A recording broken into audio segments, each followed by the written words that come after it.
Pop culture pastor. With all the technology possible on Star Trek, if I could have only one piece of the technology on Star Trek to have now for myself, it wouldn't be a transporter. It wouldn't be warp drive. None of that. It wouldn't be cloaking devices. It would be the food replicator. The food replicator was amazing, especially on Star Trek The Next Generation. Because like Picard would go up to it and be like, I want French tea from some French place, a la 1700 something. Like he'd say the year, and then it would make it just right there. It would appear. And so like if I had a food replicator, I'd be like Taco Casa, Topeka, Kansas, 1986, 6th Street. Cheese dip, boom, and it would just appear. And that would be amazing. The food replicator, easily the best piece of technology on Star Trek. I want to argue with you, but I mean, unless there is something like tremendous out there that I'm really missing out on, that would be the handiest for my current circumstances. So a lot of people would say the transporter, but there were all kinds of accidents that you probably didn't see with that transporter. I just know it. That was a major work hazard of a starship employee. Yeah. I'm betting they'd show up with, just like on Spaceballs when his head gets turned around. I bet that happened all the time. Arm is in a new location. Oh, man. Welcome. It's time for Pop Culture Pastor, our podcast. Just a couple of ministers here, Cody and myself. I'm Dave.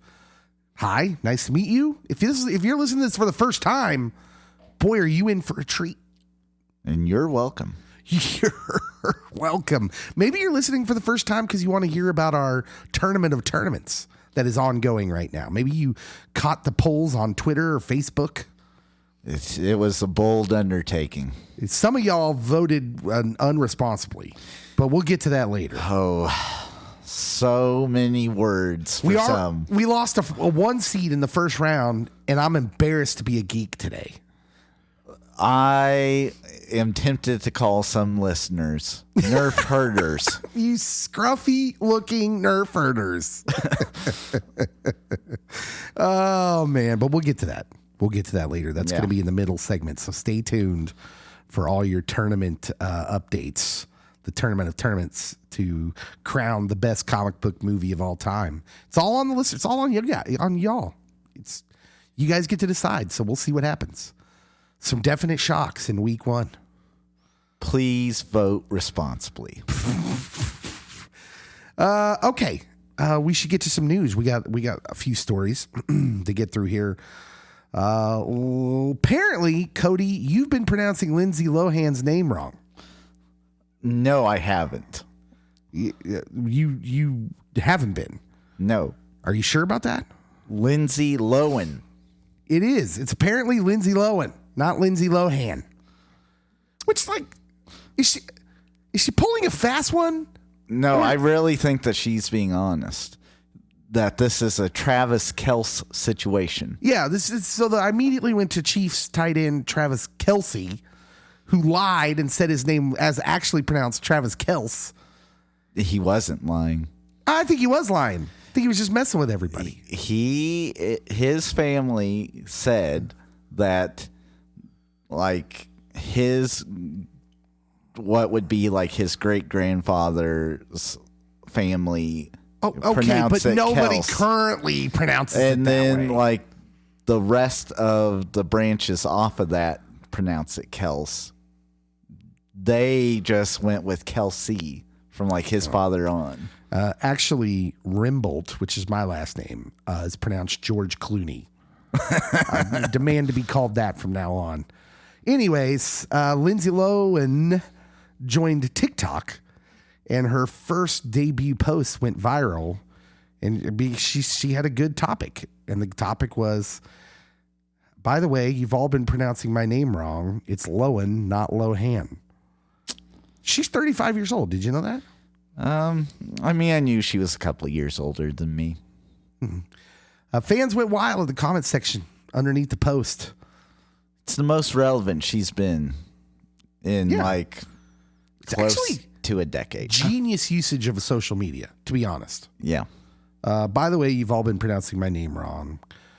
She shared other TikTok posts, including one she was in a Super Bowl ad for Planet Fitness, in which she spoofed her controversial past. Makes fun of herself. By the way, there's no one that we as Americans will love more than someone that makes fun of their own checkered history. We're big on that. If you're willing to make fun of yourself, we're all in on that. That's a pop culture thing for us. It is Except OJ. OJ, yeah. OJ tries to be funny on Twitter, and we're like, no, get out of here. He's the exception. Like even Charlie Sheen, when he had his downfall from 2.5 Men, like he was in commercials talking about tiger blood and all that fun stuff. Gosh, I forgot about all that. And everyone ate it up. So winning. Oh man. But yeah, we usually love that, but not from OJ. OJ tries to be funny on Twitter, and all the comments are always the same under OJ tweets. It's something about a double murder. Go ahead and look. Follow him or don't follow him. Just search him up on Twitter. Find any of his tweets and look at the comments. It's a Twitter bloodbath. And yet he still keeps tweeting. I imagine OJ is one of those dudes who just always is convinced everybody loves him. Do you think so? Like, what's that even called? You're the guy that works in the mental health field. Is that a condition when you think everyone loves you? That's not narcissism, right? That's not that. He definitely has a big ego. Yeah, I mean, he loves himself, that's for sure, but this is different. This is like being weird, like maniacally convinced that everyone loves you. Yeah, I'm sure there is a diagnosis for that, but someone that is in school to become a therapist, yeah, I'm not there yet. Okay. So don't put that pressure on me. All right, doctor. Just settle down, doctor. I won't do that again. The case management right now. Yeah, so Lindsay Lohan is back with a new name, and she's got some good buzz going on around her. Good for her. 35 years old. Maybe she's like, listen, everybody that worked with her when she was younger said she had acting chops. Let's relaunch Herbie. I'm ready. I'm ready for the Lindsay Lohan Renaissance. I'm ready for her redemption. We're all about redemption. Yes, us guys. Let's have it. I'm all for it. That had to have been hard. Oh yeah, growing up, it has to be hard growing up that way and being like. I think about how I was in my early 20s, especially, and if I'd have had people watching me, that'd have been ugly. I'd have been in like the National Enquirer, like, yeah, Dave hit the Burrito King at 3:30 a.m. again. It was a bloodbath. Falling all over the place, eating a burrito or 5. It happens. The Burrito King is a kind of a memorial place in Lawrence, Kansas, in case anybody's curious, that's open really late and has a walk-through. Has a walk-up window. Oh, well, that's nice. Yeah, it gets kind of crazy there at certain times of the night. Anyways, we don't have to talk about that. Luckily, there were no people following me around. Hot take. Mean Girls. Great movie. I agree. Great movie. Yeah. I think, is that a hot take? I think people are generally agreeable in that. So there is a huge portion of like older millennials, I think, that would 100% agree. And then like older Gen X and up in age is like, what? Why are you watching this? Yeah. Get off my lawn. All right. We need to talk about Sylvester Stallone. Sly? Yeah. Sylvester Stallone brought to light something on his social media this week that just started off a firestorm of conversation. Let me guess. Is it that he got robbed of some Oscars for Over the Top? Should be. If there was any justice in this world, Over the Top would have won all the Oscars. Yes. If there was any justice in this world, we'd be getting flashback scenes in every Oscar ceremony afterwards of him like, it's like when I turn my hat around, I'll become a different person. Over the top. Like, we should get that Exactly. replayed annually at the Oscars, because that was just amazing act. Best truck driving arm wrestling movie out there.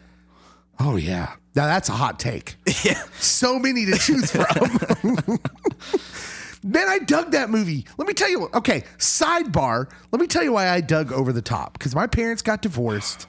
I saw my dad like every other weekend. And that movie centers around the Rocky, Sylvester Stallone, basically playing a different version of Rocky. But they're divorced. And the whole thing is this: the son never gets to be around his dad. And they bond over these arm wrestling tournaments. It's amazing stuff. It is. It's great. It's great 80s cheese. If you should search it out and try and watch it. No, but that's not what he talked about. Somebody presented him with a fake, a cleverly made boxing bill or fighting bill. You know, where you have the two opponents on the poster. Oh, yeah. Mm-hmm. And it was Rocky, the Italian Stallion Balboa versus John Lone Wolf Rambo in a showdown of the legends. And I'll turn it around so you can see it there. Ooh. Yeah. It's got Rambo, played by Sylvester Stallone, and Rocky, played by Sylvester Stallone, in a fight, apparently. And Sly had this to say on it. First of all, why would they fight? What? I just assumed that Rocky and Rambo would be two dudes who are, of the same ilk. Like, these dudes wouldn't fight. Rocky drew first blood. They would get together and be about to fight, and John Rambo was just like, I just wanted to have a meal. And Rocky would be like, no, and I just didn't throw the towel against, and Apollo died. And then Rambo would be like, I lost all my friends. And then America turned her back on me. And Rocky was like, then I lost my brain in Rocky 5. Anyways, I don't know. It just seemed like they would never get around to fighting. Like, they would just be, kind of slying back and forth until they're just like, hey, you want to go get something to eat, like a cheeseburger or something? Yeah. And then maybe they would. That sounds about right. Sylvester says this on his official Sly Stallone account on Instagram. He says, even I would pay to see this one. If it's two men meeting in the street and going at each other with no rules, I believe the outcome would be, if the fighters were to remain upright, Rocky would prevail. Wrong. You are wrong, Sylvester Stallone. Me and Cody agree. You are absolutely wrong. What? There's no way Rocky beats Rambo in a fight. No. He's literally a trained killer. He's trained to live off the land and eat things that would make a billy goat puke. We know that. It says it in the movie. It does. And like, when you're fighting in the street, anything becomes a weapon. And in the hands of John Rambo, no. There's only one way Rocky wins: if it's in a boxing ring with boxing gloves and an official. That's the only way Rocky wins. This has to happen before Rocky 4. Before he gets... Well, he comes back in Rocky Balboa. And that's the most ridiculous thing I have ever seen in my life. Rocky 5, he can't carry on a conversation. Okay, listen. So, like, he has CTE, basically. No, you're being stubborn. I am not. You're being stubborn because Rocky Balboa basically writes Rocky 5 out of the saga. Except it didn't. Yeah, but everyone pretends that it did. But it didn't. Look, if we don't get Rocky Balboa, we don't get the awesome speech of like, winning's not about how hard you can hit. It's about how hard you can get hit and keep moving forward. That's how winning is done. And quite literally, Rocky V cannot. It's one of the greatest speeches in movie history, and you're telling me it shouldn't have happened? It should not have happened. I mean, the dude is like, oh, I couldn't carry on a speech. I could only fight in the streets. Yeah. And now I'm able to go toe-to-toe against the world heavyweight champion. We went back in time a la Avengers Endgame, and we erased it out of existence because it was a terrible misstep in the Rocky franchise. Tommy Morrison was the worst. Did the robot maid, do some time travel thing that I'm unaware of? Well, we don't know the robot maid didn't do some time traveling that we're not aware of. Maybe she was made by Skynet. We don't know. Anyways. Should never have happened. There's no way Rambo wins unless it's in a boxing ring.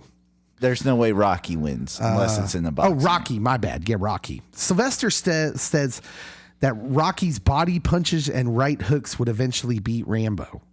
He says if the fight goes to the ground, Rambo will prevail in a bloody, brutal fight to the end. And to the end makes it sound like it'd be a long time. I mean, Rambo kills Rocky within seconds. Yeah, this Literally. doesn't last 10 rounds. He says, rethinking this scenario, I believe that upon initial contact, since they will not be in the rain but fighting outside, basically a street fight, Rocky will land the first 5 or 6 blows. If that does not incapacitate Rambo, which I don't think he will unless he's caught clean, Rambo's skill set will definitely be in full display. Okay, so now Sylvester, he's coming back around to right thinking, I think. Mm-hmm. He goes on, which means incredibly vicious assaults on the eyes, the throat, and every vulnerable part of the body, eventually leading to being pulled to the ground and most likely mauled. Then again, Rocky's incredibly resilient and pretty on the ground, good on the ground too. No, Sylvester. Did you see the street fight in Rocky V? He says final result is neither man will ever be the same. I disagree. I think Rambo kills Rocky and walks away. The same as he was. John Rambo was already broken, and yeah, he's going to remain that way, and he's going to be a killing machine. I mean, he kills Rocky within 5 seconds. The police stop him, and he's like, hey, they drew first blood. And that's the end of it. For what it's worth, it appears that they're working on a Creed 3, in case you're interested. Michael B. Jordan currently directing and starring in Creed 3. He's directing. Continuing the heavyweight journey of Adonis Johnson. Sylvester Stallone did say Creed 2 was his official passing of the torch and was retiring. However, he's been teasing a return of the Italian Stallion. No. Well, you feel pretty strongly about this. Someone needs to. Why? You got to put a foot down somewhere. This is how we get Indiana Jones in the Crystal Skull. George Foreman fought well into his 60s. I know George Foreman did. And how pretty was it? It's a train wreck. It wasn't a train wreck. George Foreman was a heavyweight champion in his 50s. Of course, he beat Tommy Morrison. The guy who played Tommy Gunn in Rocky V. Yeah. Well, I'm almost certain that I could land 2 punches. So. And Tommy was well into the HIV virus by that time.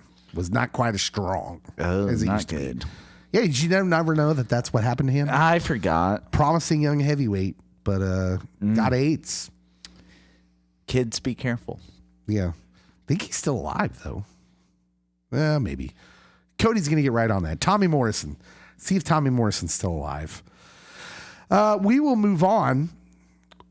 Next week's show. He died in 2013. Oh, he died. Man, it was a long time ago. 9 years ago. Complications. I remember now. He was refusing to take his medication. Yeah. Yeah, he wouldn't take the meds because he got on. I think he went religious. I think I remember. This is all coming back to me now. I think he wouldn't take his meds because he believed God healed him. This is all coming back to me. By the way, okay, let's take this. Even if that's not the case, let's just stop for a moment. Let's stop the podcast. Full halt here. Cody's a pastor. I'm a pastor. Don't stop taking your medication. Don't stop going to doctors. There's nothing in the Bible that would indicate that you should ignore you having symptoms and God having given us the technology to help yourself. Okay? Don't do that. We do that a lot with mental health, especially. Yes. And we would never tell someone having a heart attack, well, you just got to pray harder, Bob. We'd never tell someone that. So why would you tell someone that having a brain attack? Which is basically what depression is. You have a part of your body that's fighting against you. So don't ignore yourself. Don't because of some weird belief deny yourself medication or medical help. We're just going to throw that out there since that came up. Yeah. Yeah, sad deal. Tommy Morrison was a promising young heavyweight, very young when he started making a name for himself. But sadly, yeah, ended bad. Next week's show, we'll be talking about the Batman. The Batman's about to come out. We're going to do a Geeks of the Round Table. We'll have multiple guests. No. Yeah. What was that? Batman. That was very bad. Here's what we know so far. First, reviews have started pouring in. We got 87% on Rotten Tomatoes. Critic score. Cody seems very justified in himself. He's very chest puffed out. He's been sending me these stories all week since they came out. He's been sending me these stories. IGN gave it a 10 out of 10. What? Come on. They did. You don't honestly believe that this movie is going to be a 10 out of a 10, do you? Some critic reviewed it and said, and I quote, "The best Dark Knight movie we will have or that has ever been made." Oh. That's bold. That is an awful lot to live up to. I wouldn't even give any Marvel movies 10 out of 10. So 9 out of 10's solid, some of them. I am so ecstatic to see this because I will probably have seen it 2 times by the time that we watch it before our roundtable discussion. I'm going to be so amped up and have wasted 9 hours of my life. You guys, I wish you could see his face right now. He's so excited and happy. This is my superhero, even though he has no superhero ability. I'm not going to see it till Sunday. I'm betting you've already seen it by the time this podcast drops. Oh, yeah. I don't know when it comes out. Does it come out Thursday? Comes out Thursday night. Yeah. And obviously, Friday we're recording everywhere. this before then. But, Yeah. Yeah. Okay. So the critics' consensus on Rotten Tomatoes says this: a grim, gritty, and gripping super noir. The Batman ranks among the Dark Knight's bleakest and most thrillingly ambitious live-action outings. Let's read you some of the top critics here. Katie Walsh of the Tribune News Service. This Batman, played by Robert Pattinson, is our goth Bruce Wayne, more disaffected youth than playboy billionaire. And that allows Reeves as a director to play with all kinds of grimy imagery and as a writer to grapple with the real function of Batman. 3.5 out of 4 stars. Not as loving as some. Yeah. I'm not sold on Robert Pattinson's gothy Bruce Wayne. He looks so small, man. In the trailer shows him punching dudes repeatedly. I'm like, how much of a punch is this dude actually packing? I mean, he doesn't have superpowers, Cody. He's got to be a specimen. I'm just saying that we live in a farming area of the great state of Kansas. And those farmers, some of them aren't big dudes, but they are tough. They'll lift up bales of hay and chuck them like it ain't like anyone's business. Okay. So sometimes it's not what your body looks like. We haven't seen the movie yet. Yeah. And if they address it, I will accept that answer. Because you're right. We have some wiry farm kids around here who do nothing but win state wrestling championships. Yeah. And say, come on, Nancy. Come on, Sally. Come over. That was a wrestling joke. Anyways. A.O. Scott of the New York Times. A.O. says, I can't say I had a good time, but I did end up somewhere I didn't expect to be. Looking forward to the next chapter. Ooh. Intriguing. It's an interesting line there. Randy Myers of the San Jose Mercury News. Even the doubters wondering if there's anything more to say about Batman will find this reboot in a league of its own, even if Christopher Nolan's trilogy remains hard to beat. So he's saying it's on par with that trilogy. Okay, I'm good with that. Like, if it's better than Tim Burton's, gold mine. Yeah. I see. I'm one of those guys that doesn't hold up Tim Burton's. I think the reason Tim Burton's Batman has such a legacy is because it's the first time Batman was done seriously. Yeah. Because all we had was the campy 1960s Batman, you know? Adam West. You know, the song you were singing, na na na na na na na na na, Batman, pow, meow, you know, Kablam! and you know him and Robin climbing up the side of a building when they were obviously the camera was just turned upside on its side, you know. Holy rusty nails, Batman.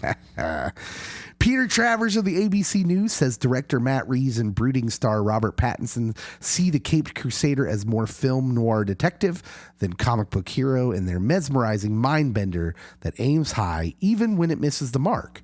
It's a grenade of pure cinema ready to blow.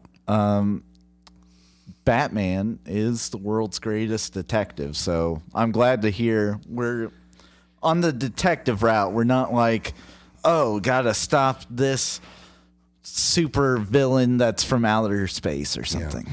I will tell you, one of the things I'm a little hesitant about is the Riddler.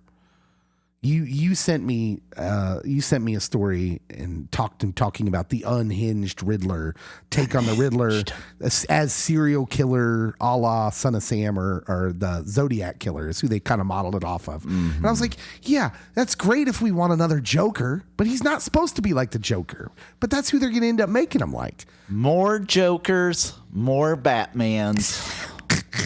DC's motto. That's the formula. That's the formula. Well, you know what? They're going to make a lot of money. They will. Look, if I said that's wrong, I'll be wrong because they're going to make a ton of money. I may have already bought a shirt.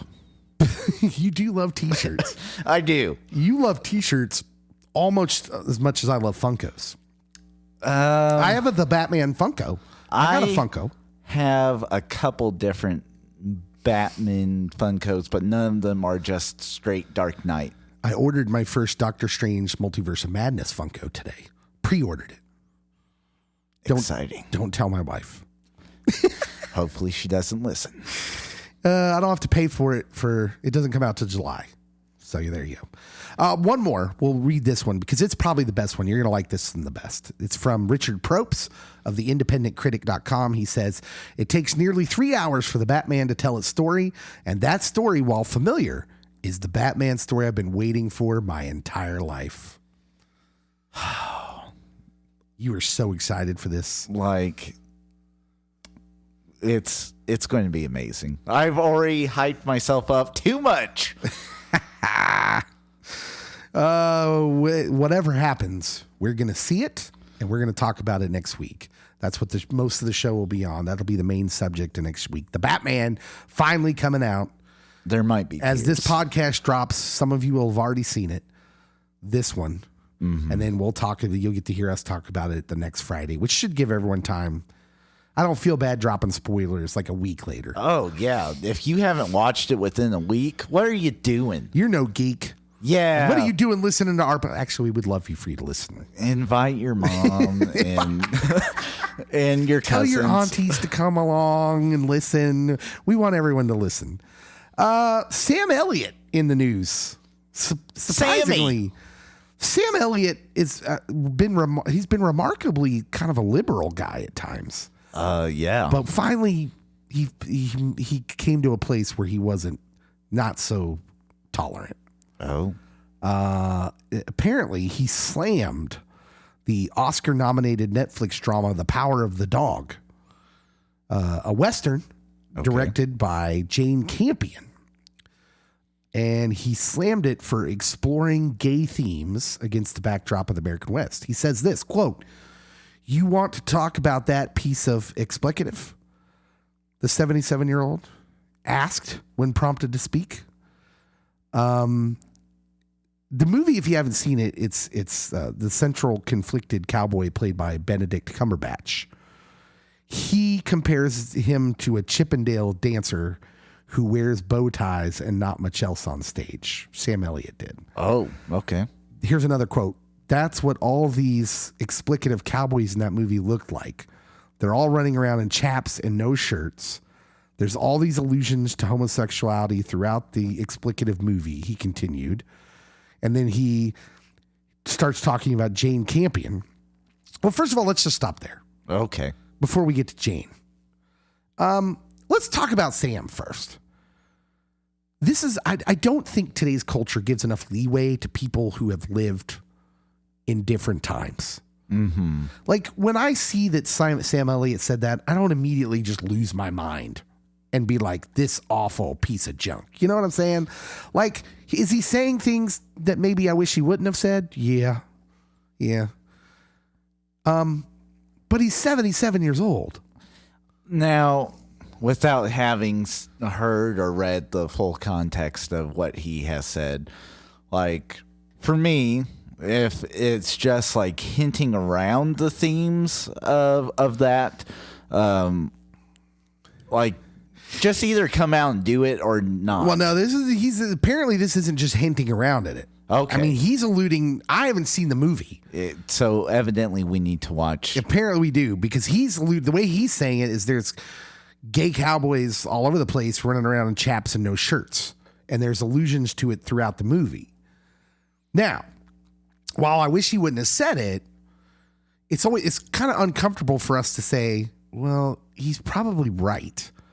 If you're looking for a real honest to goodness depiction of the American West. Yeah. Which we're going to talk a lot more about the West in our main subject today, and Sam Elliott, as a matter of fact. We're going to talk about 1883 and the West if you keep listening. But he's probably right. I mean, you probably would have been killed if someone knew that you were of that persuasion out in some of these places. I mean, it was a very lawless place. People died for a lot less. Yeah, Benedict Cumberbatch, he was in that one movie where he's the guy that breaks the Enigma machine in World War II. And that guy was a homosexual, and he was ostracized from, like, everyone in England because of his sexual orientation. And I mean, that isn't Europe tends to be more progressive than America, or quicker to the progressivity, I guess. Yeah. And this is probably 80 years after when this movie would take place. Yeah, like, he's right that you wouldn't be flaunting it out and about. Yeah. Well, this always brings up an awkward conversation for people like us, because the American church hasn't handled this very well. But my official stance as a minister, if someone asks me about homosexuality, is like, I'm not going to sit here and pinpoint everyone's sin. Okay? The Bible says none of us are right. Mm-hmm. So it doesn't do me any good for me to judge someone else's what they're doing and start like picking out what's wrong with them. The problem is we're wrong. We're all wrong. We all fall short. And so I'm not going to sit here and be like, but that guy doing what he's doing, worse. You know, like it serves no purpose.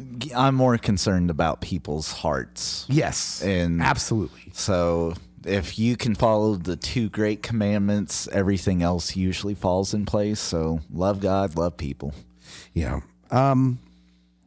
He goes on to start, Sam Elliott does, in this interview he did with Mark Maron on his podcast, actually, is where this took place. Talking about Jane Campion, he said, she's a brilliant director. I love her previous work, but what the explicative does this woman from down there, New Zealand, know about the American West? Fair question. Why the explicative did she shoot this movie in New Zealand and call it Montana and say, this is the way it was? That rubbed me the wrong way, pal. And he just got done filming 1883. He did. That shoots on location in Montana and Wyoming. I mean, so some of what he's saying, I think he has a point. I think he could have put it better. Yeah. It's definitely not the soundbite that you want from Sam, but he moves on to Benedict Cumberbatch.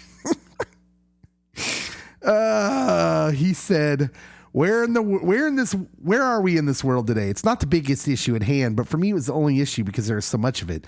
I mean, Cumberbatch never got out of his explicative chaps. He had 2 pairs of chaps, a woolly pair and a leather pair. Every time he'd walk in from somewhere, he never was on a horse.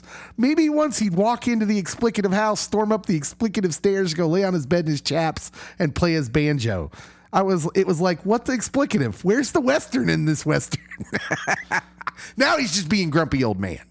Yeah, although, like, you have to have some horse riding. Yeah. Interesting stuff there. A lot of that. Sam Elliott is so beloved. I wonder how much of this will be just kind of written off as grumpy old man. Yeah. Or if there'll be people out there trying to cancel him. I mean, I don't know how well that's going to work. Dude's 77. He could be canceled at any day. Like, within this genre of, if you're going historical Western, I don't think that, like, and trying to label it as, well, this is how the Wild West was. I don't think that, from his synopsis of the film, without having seen it, that this film holds up in that regards. And so maybe people will take it as he's talking about the historical West and what it should have been portrayed like. Yeah.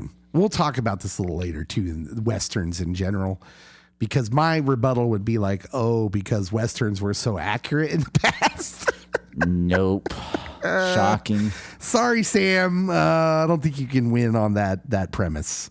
All right, that's our news for this segment. When we come back, no lobby this week. We can't talk about we can't do the lobby because we got to talk about the tournament of tournaments. That's what we're talking about. When we come back, we'll update you on who won in round 1 of the tournament of tournaments. We'll be right back.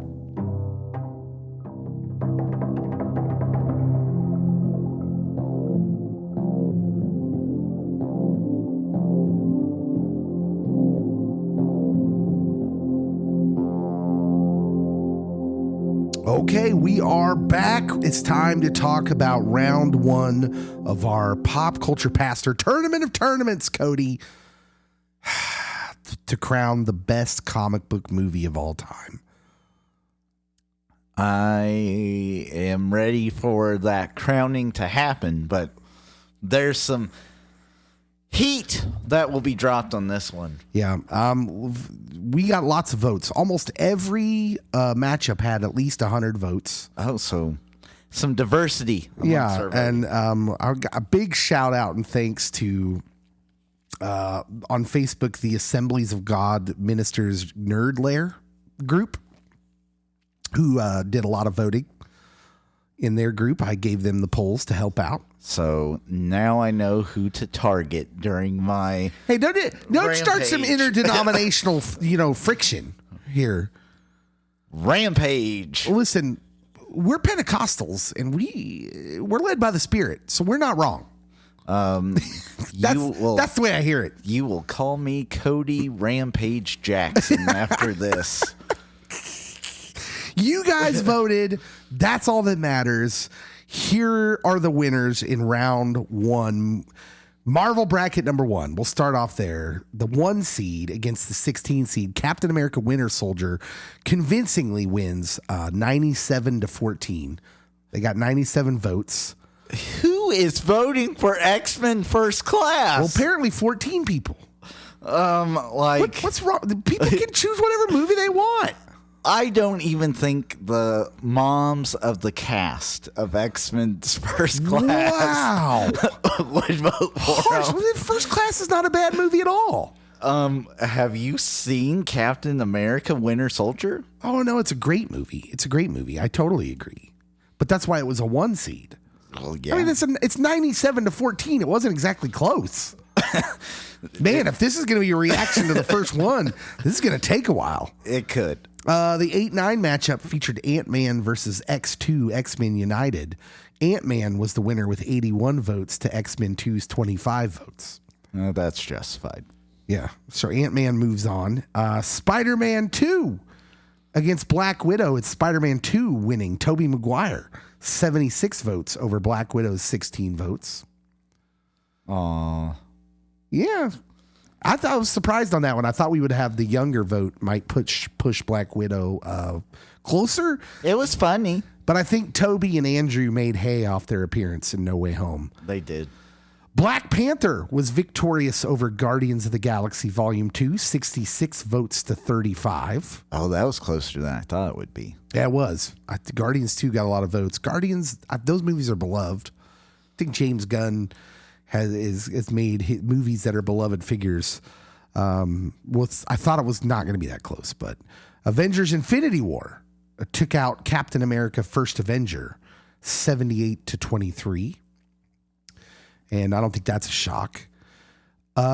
This is one that I didn't expect. It was Spider-Man Far From Home, the second movie in the Tom Holland Spider-Man series, over Avengers Age of Ultron, 69 votes to 55. I think the people missed here.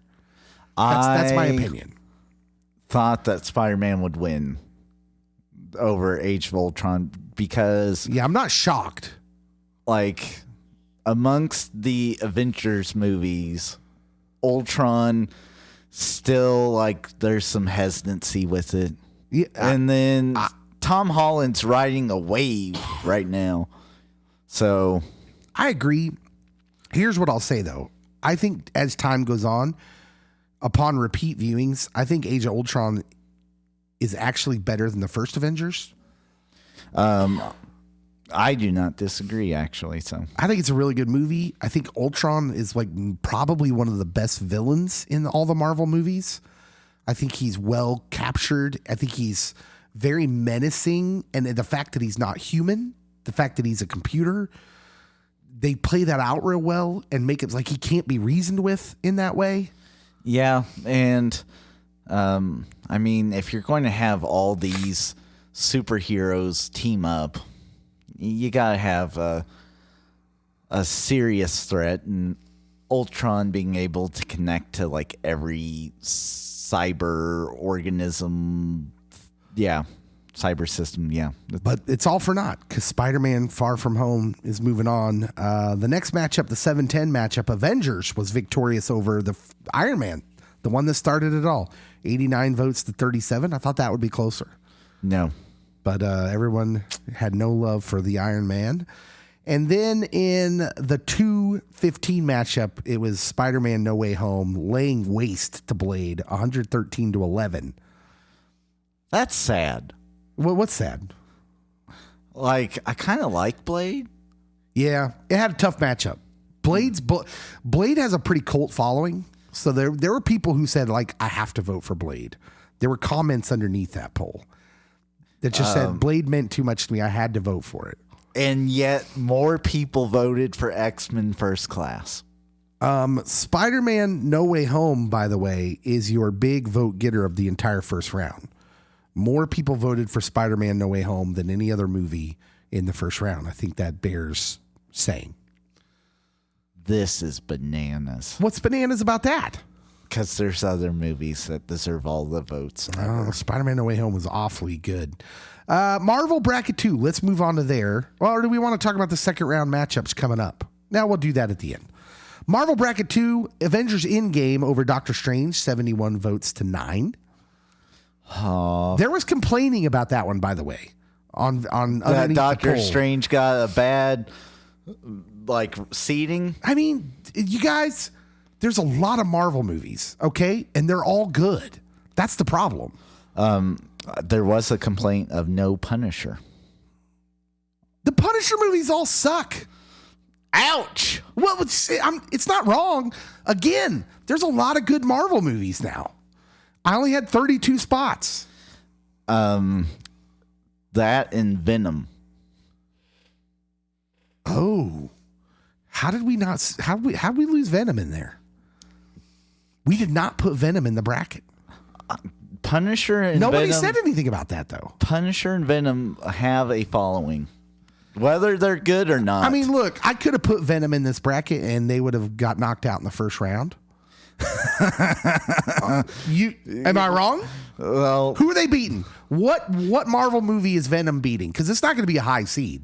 X-Men. It's going to be a low seed. They're not going to go against X-Men. Any of the Venom wouldn't X-Men go against movies. X-Men. It's going to be a lower seed. They're going to get one of the Avengers movies, and they're going to just Venom will get Tom Hardy will get unceremoniously kicked out on his keister. They wouldn't have been in the tournament long. Gone because they were never involved. Yeah, we didn't invite Venom because Sony. Bite it. Kick rocks. Kick rocks. Thor and Shang-Chi. This one surprised me. Thought this would be close. Shang-Chi laid waste to Thor. 54-24.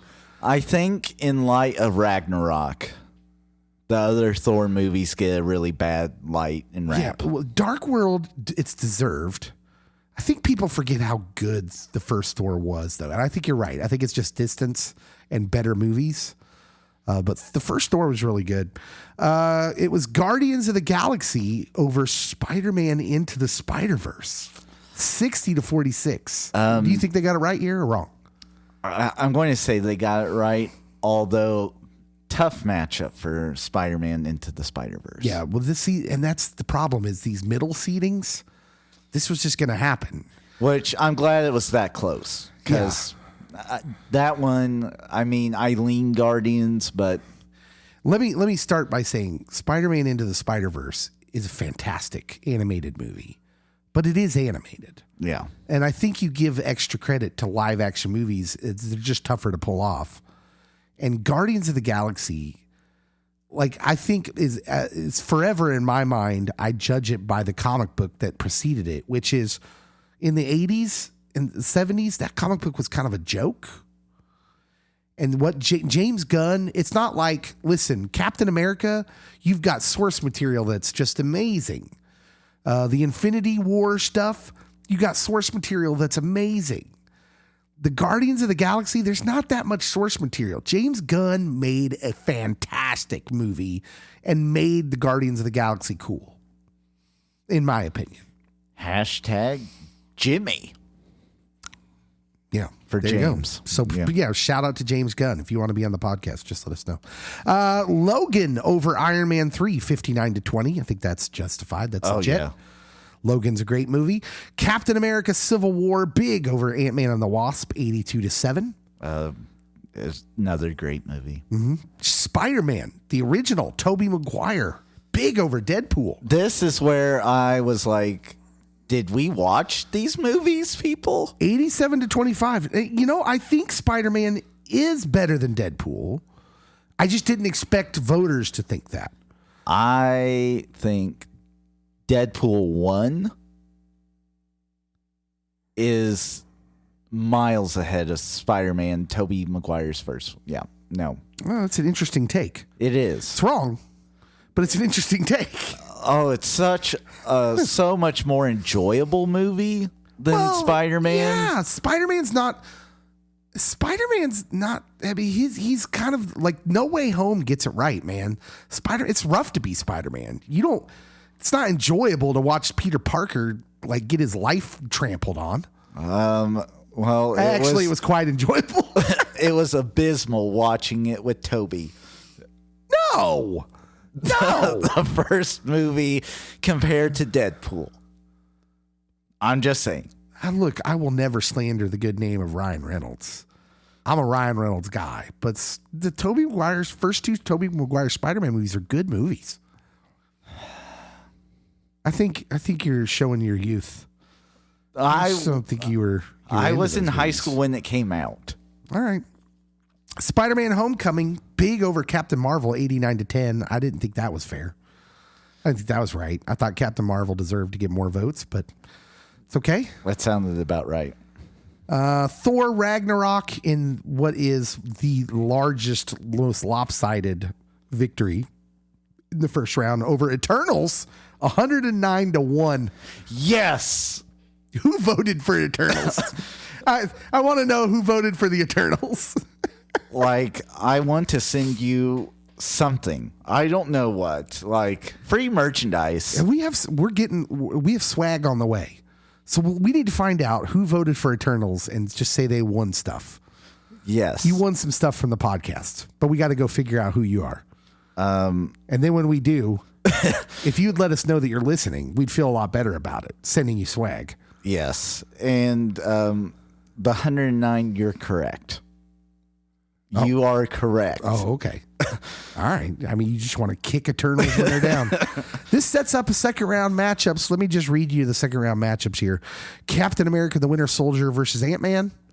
I think that'll be a walk away. Yeah, it should be. I think Winter Soldier's a great movie. Spider-Man 2 versus the Black Panther. This Black could get Panther. dicey. Black Could get Panther. dicey. Should be Could Black get Panther. dicey. You're just not even going to acknowledge that Spider-Man 2 was the greatest comic book movie when it came out of all time? I'm going to have to look at the date it came out. No, that was not up for debate. You mistakenly think that you were wanting to debate that, but that's not up for debate. Spider-Man 2 was absolutely the best comic book movie of all time after it came out. Spider-Man 2. Stop when it. did it come out? Stop it. You're just being ultra argumentative now. Okay, like it's early enough that The Dark Knight hasn't come out yet. No, yeah, it was well before Dark Knight. Avengers Infinity War against Spider-Man Far From Home. Should be an Infinity War win, but I could see Spider-Man #2, Tom Holland movie, getting some votes. And then Avengers, the original, versus Spider-Man No Way Home. I think we're going to have a lot of Spidey. Yep, I see that first Avengers going down in that one. On the other side, Marvel bracket #2, Avengers Endgame will go up against Shang-Chi. Well, you had a nice first win there, Shang, but it's time to sit down. Guardians of the Galaxy will go up against Logan. And this one will be super interesting. Yes. Like, that's a matchup right there. I honestly have no idea where that one's going. Who would you vote for? Like, just off the top of your head, without thinking about it, which one? I think Logan. But I'm more into the gritty side of comics, and Logan is the grittiest Marvel movie. I love Marvel. I love the MCU movies. I love the fun of them, but Logan's a better movie. But Guardians is so much fun. Maybe the really best Marvel soundtrack. One of them's going to be the end of the road, though. That's heartbreaking. And I think I think Logan's the better movie, but I think voters might go with Guardians. We'll see. Captain America Civil War will go up against the original Tobey Maguire Spider-Man. Goodbye, Toby. And Spider-Man Homecoming will go up against Thor Ragnarok. That should be Ragnarok in the landslide. It should be. But I bet that's more interesting than we think. Well, probably. Because it's the first Tom Holland movie, I think it could surprise you. Can we get the rights to The Office's song, Goodbye, Toby? No, we can't do that. Let's move on to the results in the DC independent brackets. DC independent bracket #1, The Dark Knight with 73 votes. Joss Whedon's Justice League with 2 votes, and I'm going to personally punch both of you in the spleen. I don't know who voted for Joss Whedon's Justice League, but I know one of them was Jason Geisman, and I know you did it just because I said you would do it. How dare you? Terrible. That shouldn't have got any votes. The fact that it got 2 I'm just upset. I'm upset that they only got 73. Actually, that's the end of the podcast. We're going home. Bye. Yeah. Well, the DC brackets did not get as many votes. People listen, DC boy. People obviously less interested in DC and independent comic book movies. We will see after our Pat saves a whole movie studio. No, I'm not seeing it happen, but okay. 300 and Man of Steel was a great matchup. Man of Steel comes out on top 38-25. Do you think they got it right? Yeah. Although I did kind of like 300. I'm not going to say it was great by any stretch of the imagination, but like Man of Steel, like if you were just going off to like the first 2/3, amazing movie. And then the last third happened, and then I was like, he can't kill anyone this early. I think 300's a great movie. It's a Snyder on Snyder violence, by the way. Yes. I think Man of Steel's half a great movie. That's just the way I feel about it. I'd have gone with 300 here, but Man of Steel wins, and it moves on. Kingsman: The Secret Service over The Crow, 45-14. So I was one of the 14. Yeah, I was too. I thought The Crow was a better movie, but recency bias. Crow's an old movie. I would have thought that there would have been a Brandon Lee like mythology cult following voting here. Didn't happen. 1989's The Batman, or Batman with Michael Keaton, Tim Burton's Batman, 51 over Aquaman's 14 votes. So Batman's moving on. As it should. Yeah, I don't think I have a problem with that. Joker, 48 votes to Wonder Woman 84's 9. So the Joker's I would moving have on. thought Joker would have had more votes as well. Batman Returns, the sequel in Tim Burton's original movie, over The Mask, 55-29. Okay, so this is one that I actually had beef with. There's 2 Batman movies that made it through, and I voted for The Mask. Yeah, I think this is one where probably a lot of you younger people haven't seen The Mask. I'm not mad. I'm just disappointed. Oh, Jim and Carrey I would was invite phenomenal. you. Yeah, I would invite you because it's not like this movie is heavily talked about. So go find where you can stream The Mask, watch Jim Carrey in his prime, watch Cameron Diaz in her debut movie. Yeah. And by the way, gorgeous in this movie. Like nobody had ever heard of Cameron Diaz when this movie happens, and everyone left that theater going, "Who is that?" Exactly. And it was just entertaining, funny, and it had a lot of action. It was just good. Yeah. Great movie. And yeah, I think The Mask is a better movie, but I'm not shocked by the outcome. The original Superman, the motion picture from 1979 over Flash Gordon, 63-11. I don't think many people know Flash Gordon. No, but I think that's about right, actually. Yeah. Flash Gordon's fun, but it's super campy in a very 80s way. And Superman is actually a very good movie in a very 1979-ish way. That sounds right. Yeah. The Watchmen, 48 votes over Sin City with 16 votes. I kind of thought that one might be closer because they both have like a unique cinematography style. And like when Sin City came out, there was this group of people that just instantly were like, this is what superhero movies should be like, or comic book movies. Not so much superhero, but when this one, there were a lot of comments below this one where people were like, meh, don't like either of them. I'm like, all right, get out of here. The Watchmen's actually pretty good. What? On to bracket number 2. This is the upset of the tournament so far. And this is where I lay waste. Yeah, this made me want to drop kick my mom. That's how angry I was. I could have done it. Batman versus Superman in the upset of all upsets over Scott Pilgrim versus the World, 35 votes to 32. And I had to count it multiple times just to make sure I was counting it right because I was so mad. Scott Pilgrim versus the World. Phenomenal storytelling. The graphics are amazing. The cast is amazing. The soundtrack's amazing. And then B, the movie that single-handedly ruined the DCEU and maybe Warner Brothers DC Comics in general. Like, when they announced that this was happening, a lot of people had the mindset of this is what the Dark Knight Rises did. They delivered us Bane breaking the bat. This is the Clash that we need. Except they didn't lay any foundational story work whatsoever. They rushed it. The movie was like clankety and junkety and just a whole bunch of other made up words. And the best part is Ben Affleck being Batman, and it wasn't that great.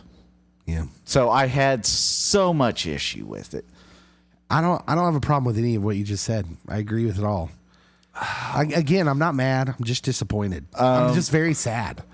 I'm very sad because I want you all to go out and watch Scott Pilgrim versus the World again. And understand that if you really loved Free Guy that came out with Ryan Reynolds last year, you don't get that movie without Scott Pilgrim versus the World. Because it's basically a derivative of that movie. And it was so much fun. And like the punk garage band battle scenes. It was so good. like one band's like, I'm so sad. That's their song. And it's hilarious. It's been so long since I've seen it too. The good thing that's going to come out of this is I'm rewatching this movie soon. Because it's been too long, and I'm going to watch some Scott Pilgrim. But it goes down in the tournament of tournaments. That happens, and then you move on to the next matchup, and I'm like, what? You're like, what's happening? Dark Knight Rises with 68 votes, Hellboy 2 with 1. 68 to 1. How does Batman versus Superman get 35 votes, and Hellboy 2 only gets 1? Okay, so in that line of logic, I agree. But against the Dark Knight Rises, that's about right. Yeah, maybe. Wonder Woman over Zack Snyder's Justice League. The Snyder Cut goes down. All the DC fanboys crying in their bowls this morning in their cereal. So I voted Wonder Woman, even though I did enjoy the Snyder Cut. We had some fanboys mad about this one. I took the Snyder Cut more as a mini series. Yeah. And it operates great as a mini series. As a movie, no. Yeah. I know some of you are out there that voted on this are really mad about this one, but I think they got it right. Wonder Woman, Snyder Cut got votes. I did watch the Snyder Cut in one setting. You are a better man than I am. And you didn't have to take any bathroom breaks? No. Whoa. And I had a Mountain Dew right next to me. You're so young. Oh, to be young. So, I enjoyed it. There was more components of it that I liked than Wonder Woman, but as a movie, I think that Wonder Woman operates better. All right. So, okay. Yep. I agree.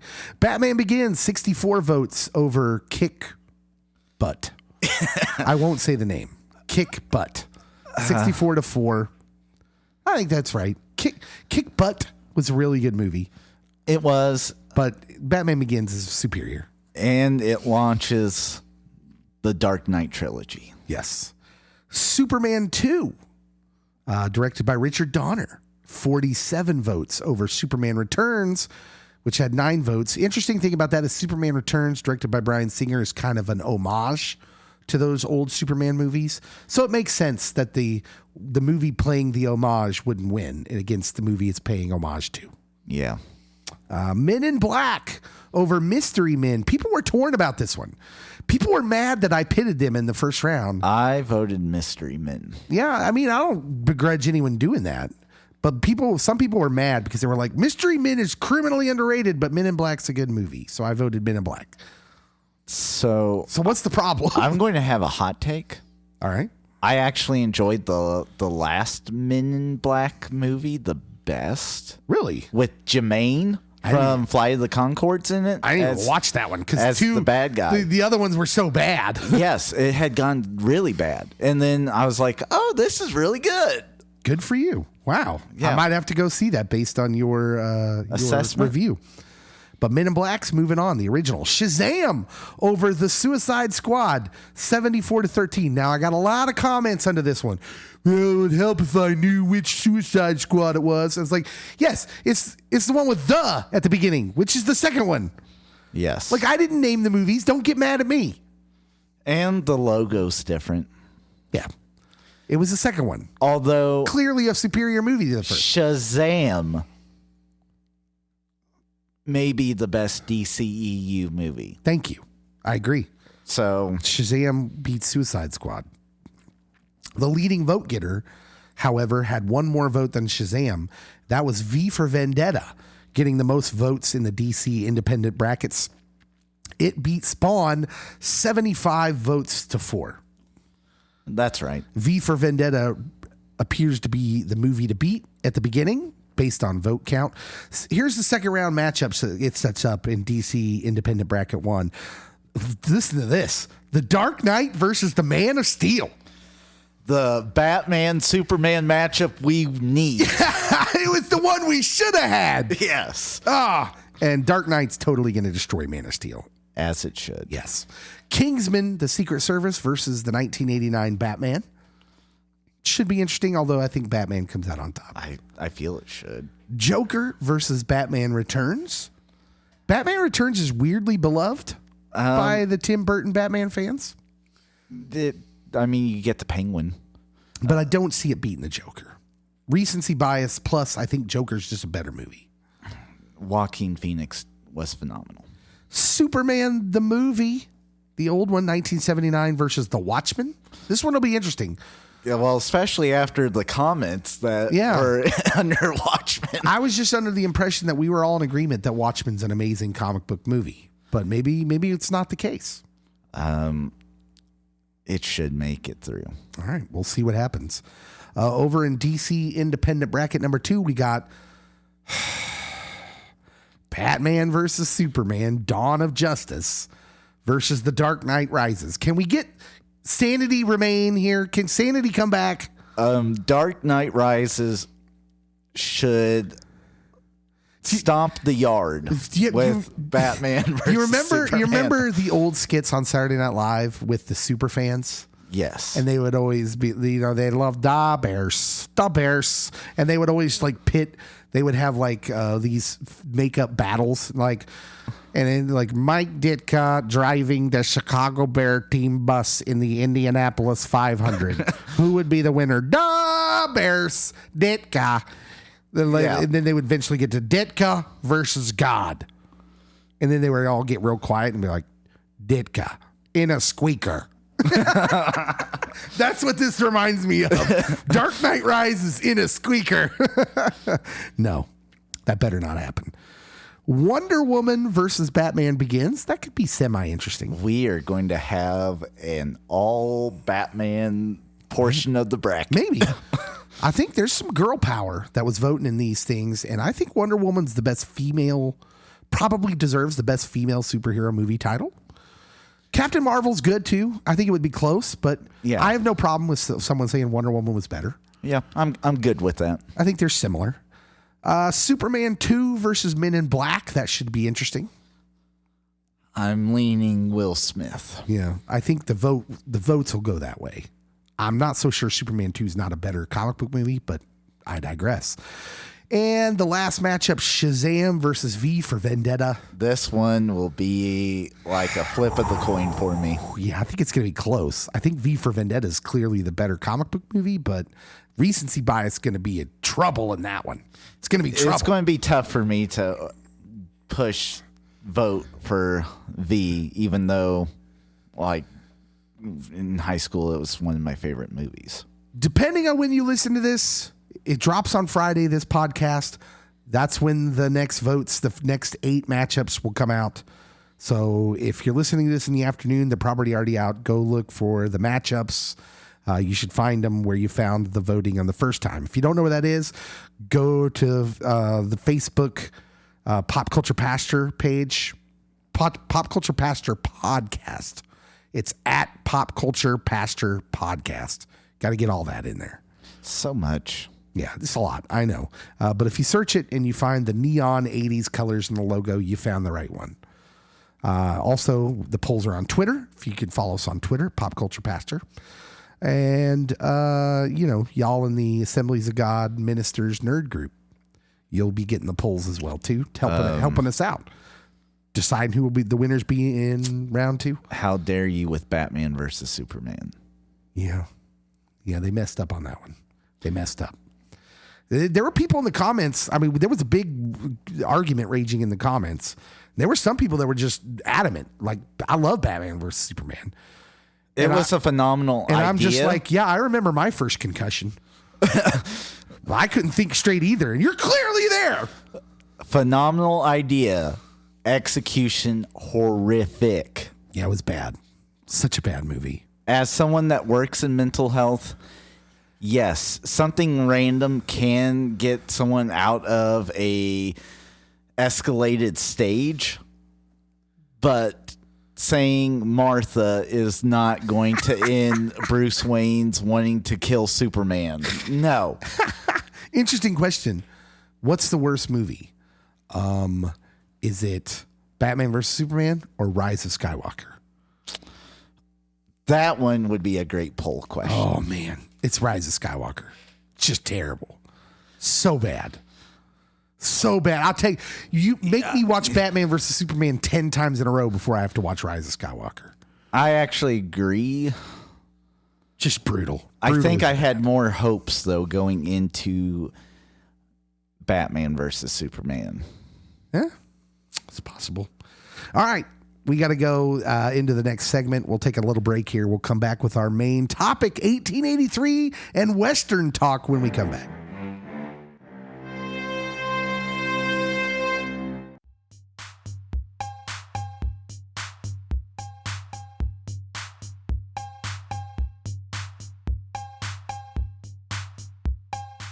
All right, welcome back. We're to our main subject, finally, here on this week's podcast of Pop Culture Pastor. We're going to talk about 1883. We're going to talk about through the season finale of 1883. So if you're watching that and you don't want to be spoiled, shut it off. You're going to want to shut off the podcast now and go watch that first. We're going to talk about 1883, and we're going to have a discussion about Westerns in general, I think. Okay. Because this series demands it, in my opinion. Especially given the remarks by Sam Elliott that we talked about earlier in the podcast. 1883, episode 10. What'd you think? Let's just give our basic flatline reactions here of the finale. So many tears, and maybe the best season finale of a show of drama, a drama show in a long time. Yeah, it was really good. Really, really good. Lots of pleasant surprises. The thing about 1883 is it had several cameos throughout the season. Mm-hmm. People that were in one episode and really make an impact. Like, it wasn't just a cameo for cameo's sake. It's someone who's appearing in one episode and then is given gravitas in a scene. I don't know that I've ever seen a show quite like this in that regard. Literally, Tom Hanks had like 2 scenes, and his character interacting with Tim McGraw's character does a great job. Yeah, it was amazing. Tom Hanks, and not saying many words. No. That whole scene back in like episode 2 or 3, that was amazing. Rita Wilson, Tom Hanks' wife, cameos, and she's got a big part in one of the episodes, and it's funny. I forgot about her. Comedic relief. Yeah, she was. And in this episode, you might be thinking, like, why are they talking about this? Graham Greene. Graham Greene is who played Spotted Eagle in this episode. The fire chief, the Indian chief that we meet in this episode. He plays, like, if there's a kind Indian chief, if your movie or show calls for the kind / funny Indian chief, this guy's played it for the last 40 years. Yes. He was in Maverick. You remember the movie Maverick with Mel Gibson? Mm-hmm. He's in tons of movies as this guy. And as soon as I saw him, I was like the Leonardo DiCaprio meme. Like, that guy. And he was everything I loved. Graham Greene, I've never thought, I didn't know the guy's name until now. But thank you. Thank you for making indigenous characters on the screen look like human beings. Yes.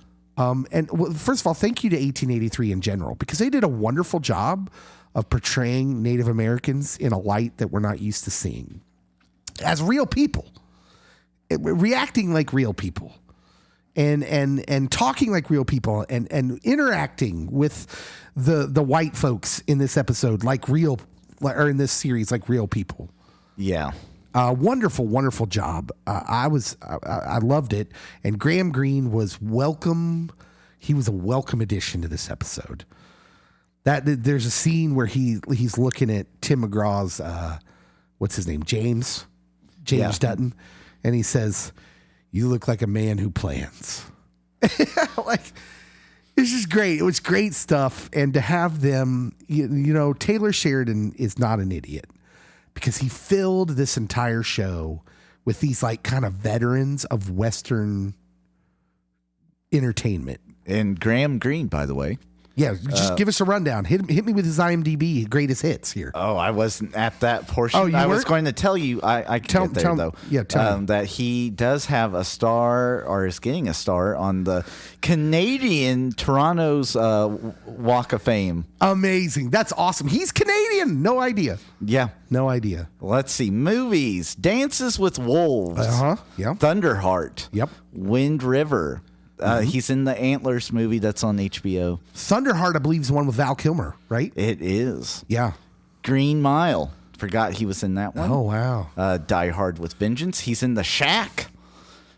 Oh. Yeah, We Christian go Christian movie. there. All right. Maverick, like you said.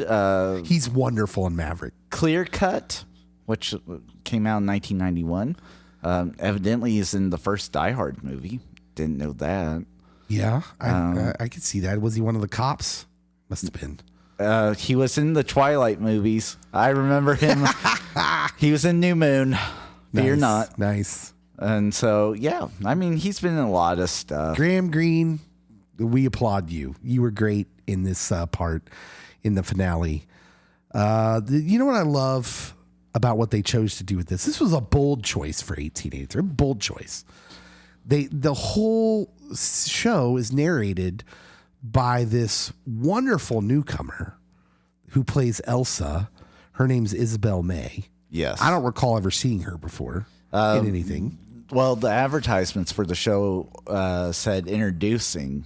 Yeah. And so, yeah, this is her breakout role. She completely carries the show. As wonderful as Tim McGraw and Sam Elliott and LaMonica Garrett, as wonderful as they all are in this show, she carries it. And you find her very capable. So When she's on screen, you can't take your eyes off her. this show, if I'm going to use a sports analogy. They are the 73 win Golden State Warriors, and I'm going to say she's either Steph or she's KD. Yeah. But LaMonica Garrett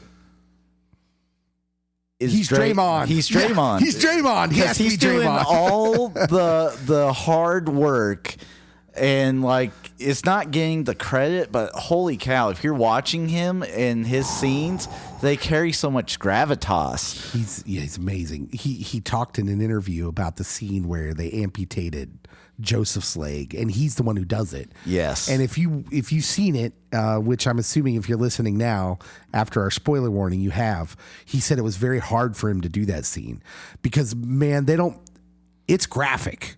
Like My wife turned her head and she's like, "Tell me when it's done," and I'm like, "Thank you for making me watch it." oh man, it was rough. Like he butchers his leg like a pig, man. He tweeted out, "When Thomas says it's leg day, it ain't talking about weights." Man, that scene was hard to watch, but LaMonica Garrett's wonderful. But Isabel May gets to carry this show and right down to the last second. I mean, right down. I mean, there's a couple epilogues basically, but her conclusion is the conclusion for all intents and purposes of the show, ending with her being held by her father as she passes on. And that scene, Tears. For those of you that have daughters out there, oof, it's hard. It's hard to watch. That, and also the scene where it's basically presumed that she's like in the afterlife and she rides out. That was weird for me. Sam. I thought that was a weird choice, but I was okay with it. And well, with what she said, like Yeah. it went really well, and I was like, ooh, like her narration there, it hit. Yeah. As a minister, I don't know what to think about that, but okay. I didn't have any theological thoughts about it. It's fiction, so it's good. It was good. It had to wrap up somehow. Yeah. Faith Hill, who I thought was shaky at the start of this show, I thought acquitted herself well in this last episode. I thought she was great. I thought she did good. Yes. The cast, the weakest links, I felt grew into their role as the series progressed. But holy cow, it is so star heavy. Yeah. Yeah. Let's talk about Sam Elliott for a second. Sam Elliott, I'm just going to go ahead and say it. I think we can officially say that Sam Elliott is one of the best actors of all time. I mean, like top 5 actor. Just amazing. Some of the work he did in this series at the age of 77, where he's able to express emotion with just the look on his face. Oh, yeah. He's just doing face acting, and not terrible face acting like Kevin Costner and that thing he does with his tongue. But Sam Elliott is a treasure. He is unbelievable in this show. Like, I really felt he went through the Civil War and lost his daughter and his wife. Yeah. I could believe it. If I look back on his whole career now, I'm just like, yeah, I don't see him as Sam Elliott. I see him as Shay in 1883. Mm-hmm. I see him as the mentor bouncer to Patrick Swayze's bouncer in Roadhouse. Like, to me, he is these characters. He's Virgil Earp in Tombstone. He's all these guys. Like, he's not Sam Elliott, like a real person to me. He's the dad on the ranch who's going off on Mark Maron's podcast. Yeah. About, gayness and whatever the new Western is, which he did. We talked about that earlier. But like, for whatever he's saying out there that might be wild, man, can this dude act? Just amazing. So many scenes where, like, it moves you with just the way he's looking, and then he adds the weakness in his voice when he needs to. It kind of quivers at times, and then like it's strong and sturdy when he has to be bold and angry. And good. I'll tell you, the best scenes of this show were anytime him and Elsa are engaged in conversation. Usually it's one of them talking and the other one listening. Mm-hmm. And those scenes were dynamite. And the season finale was no different when he says goodbye to her. And she says, I'll meet you at that ocean. I'll meet you at the ocean. Yeah. And you know what that means. She knows she's dying. She knows he's going to kill himself, that he'll die at that ocean once he gets there. And that's how the show wraps up. He gets to the ocean. He's talking to his dead wife, and you pull back and you hear the gunshot and see him fall. And I mean, there's a hummingbird there, and evidently she alluded to. Yeah. Well, there's a whole bird thing happening in the last 20 minutes of this show. Yeah. So. Just a wonderful, wonderful show. I was just glad LaMonica Garrett made it to the end. Yeah. And that Joseph makes it, even though he's got one leg and all by himself. Yeah. His wife. Let me tell you something I appreciated about this show. On a macro level. Listen, I used to think I used to get mad when we were kids and we'd play that Oregon Trail game and be like, these stupid game makers, they made this too hard. Nah, man, they were right. Yeah. You weren't making it to Oregon.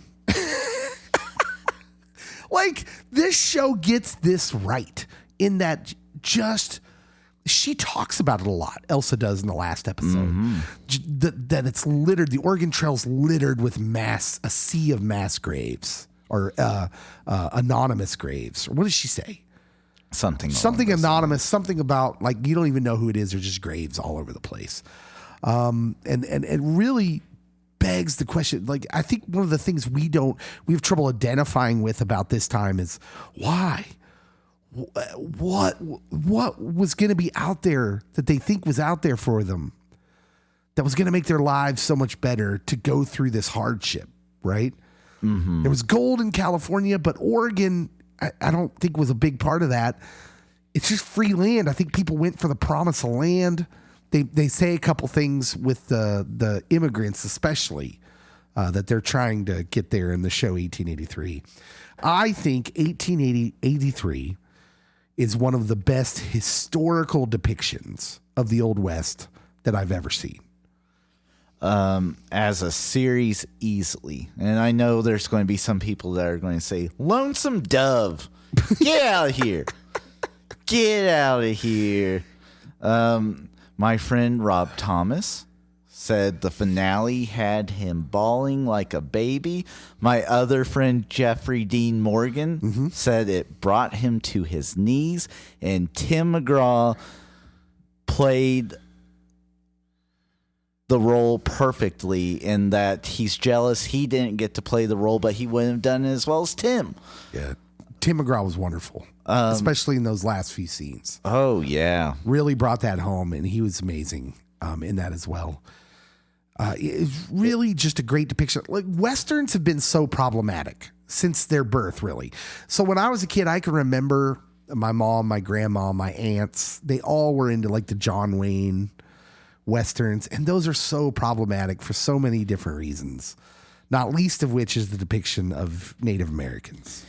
Yeah, and indigenous people get a rough rap in that one. Really good guys versus bad guys sort of mentality. We used to play that way. Mm-hmm. To us, that's just the way it was. Cowboys and Indians. Yeah. Well, I don't want to be the Indians. They're the bad guys.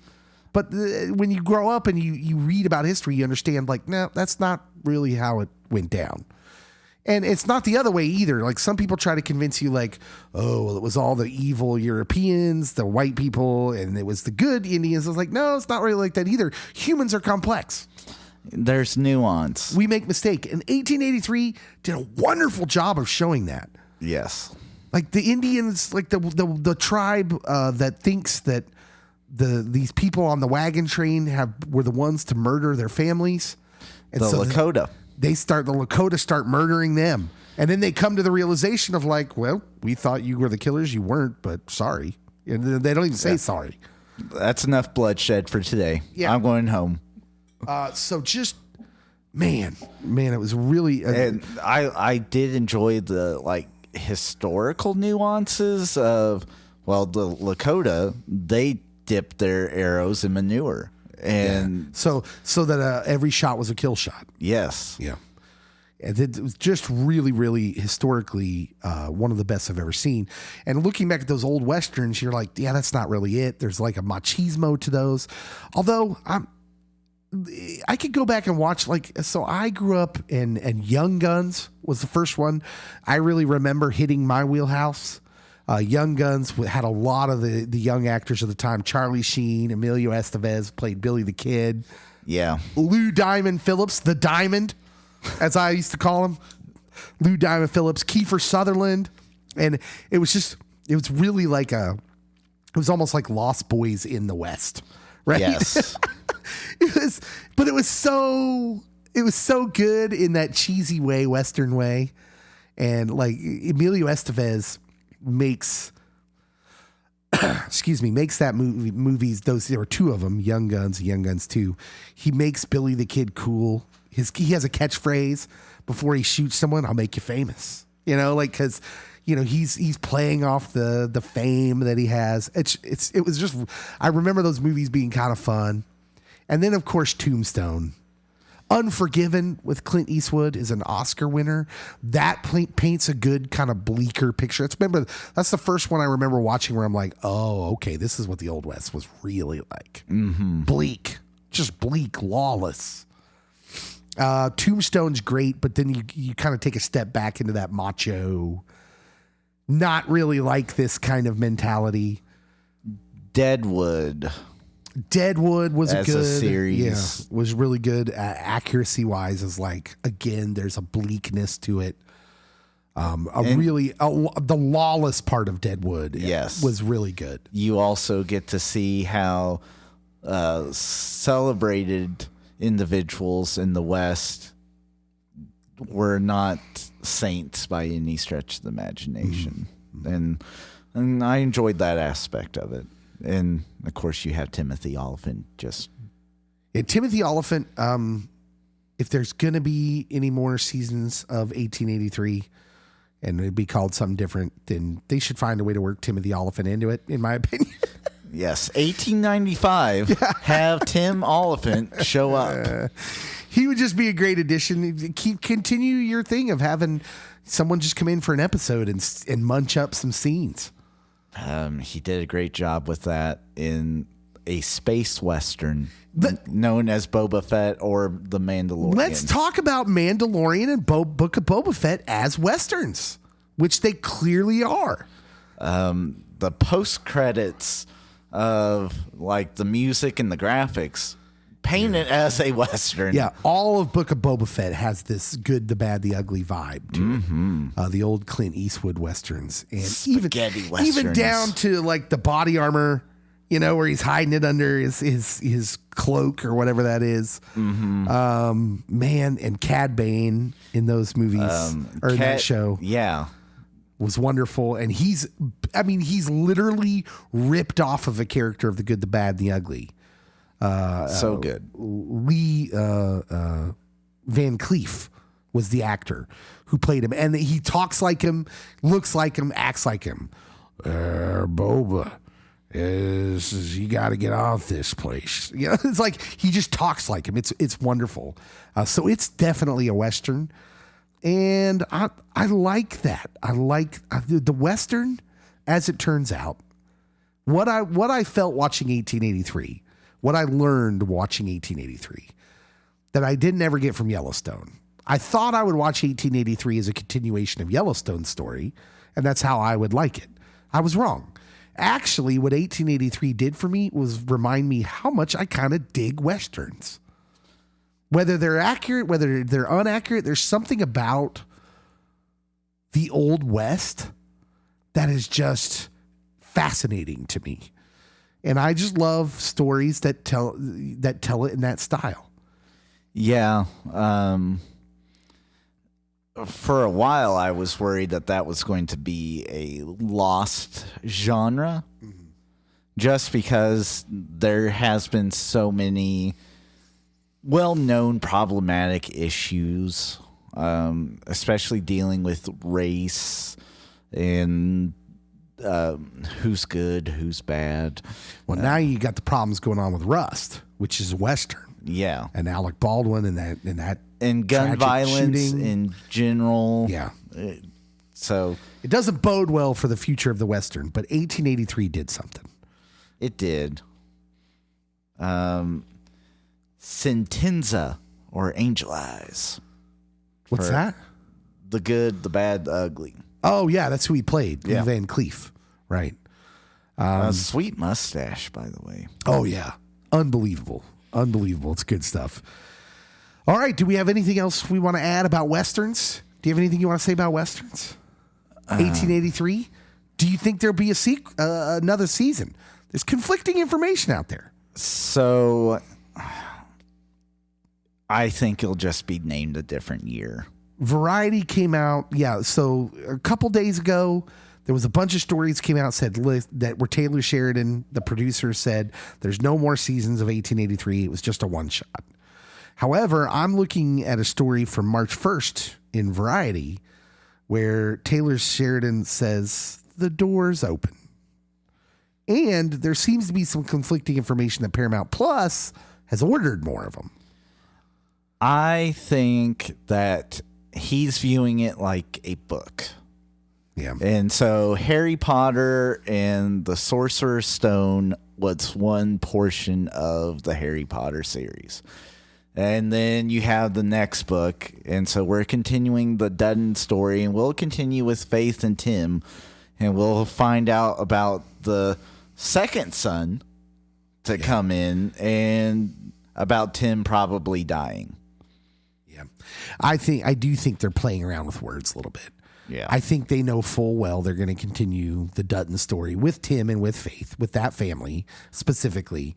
And I think they're thinking, but it won't be called 1883 and thus won't be a season 2 of 1883. Yeah. I think they're playing around a little bit. I think you will get more of that story. It's been too good. It's overtaken Yellowstone in views. As it should be. It's far superior. It did in one season what Yellowstone has yet to deliver in the 4 or 5 that it's had. Yeah. It's good stuff. It's one of my favorite shows I've watched in a while. Yeah. There's been some good ones here lately that I've really enjoyed, but this is definitely, as far as especially dramas, this one slaps. That's a good way to end it. Hey, everybody, make sure and go vote in our polls right now for the Tournament of Tournaments. We're trying to crown the best comic book movie of all time. Go find our social media, Pop Culture Pastor pages, and vote in the polls on our ongoing Tournament of Tournaments. Next week, it's the Geeks of the Round Table. We will reconvene to discuss the Batman. We're all going to see it. Will you have seen it by that time? You better have, so you can listen along. Please do it. Until then, should Jesus tarry his coming, we will see you next Friday or whenever you listen to your podcast. Yeah. I don't like to constrict you like that, but the podcast drops on Friday, so you should probably listen right away. Please. And probably 30 million times so we can get up there with Joe Rogan. Or whoever your favorite podcaster Doesn't was. count if one person listens 30 million times. All right. We'll see you guys later. Until next week. See you in the next Pop Culture Pastor.